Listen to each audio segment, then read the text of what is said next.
It's time for bookkeeping, beer, and BS.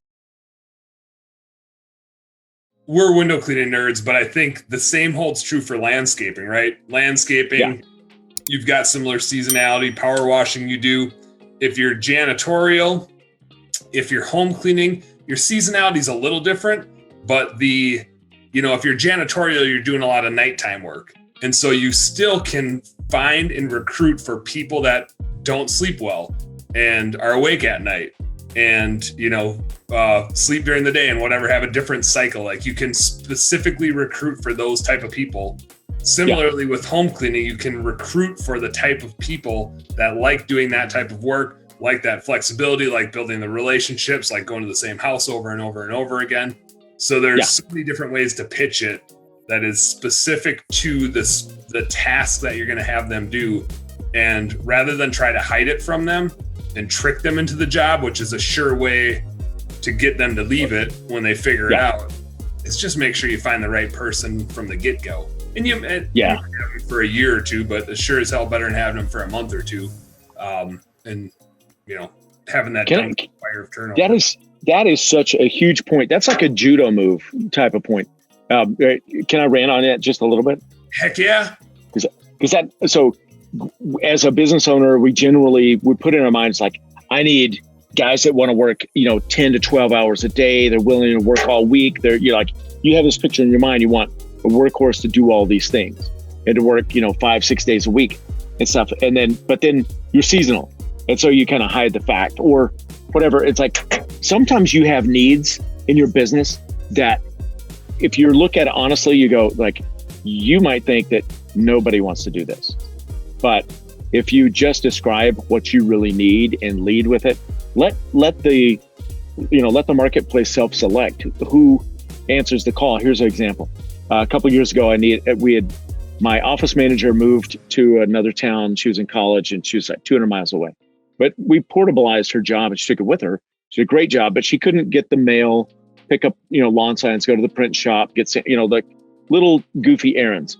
And I added up and I'm like, it's like 4 or 5 hours a week of just piddly shit. Like one of our premium culture things is every Thursday we fill everyone's growler with beer and put it in the company fridge.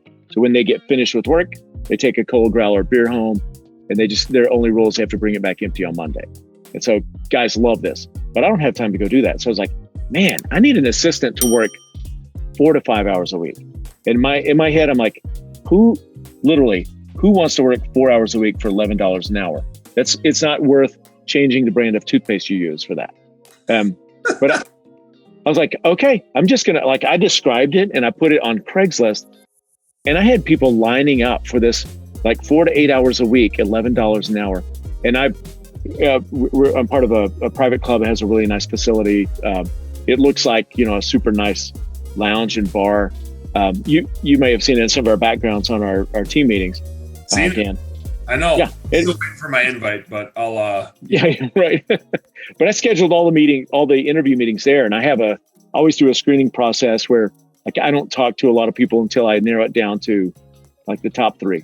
Then I schedule interviews, and these people were clamoring and trying to impress me for an $11 an hour job, doing a few hours a week. The guy I hired, Matt, was phenomenal. He worked with me until he moved out of town, and he loved the job.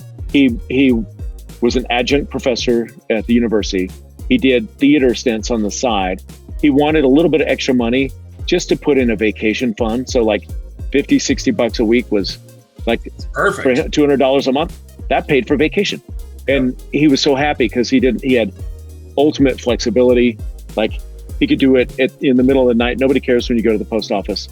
And he loved it. And I was like, I can't believe I got somebody he's articulate, he's smart, he's focused, he's a professor at the university. And he thanked me every week for the job. He's like, this is the coolest thing, man. Thanks. I'm like, I won the lottery. And no kidding. He was thanking me. But sometimes just let the marketplace self-select. Don't try to predetermine who it is. Spell out what you have available. And it literally that might be the perfect thing for somebody. They want to work, 8 to 12 p.m.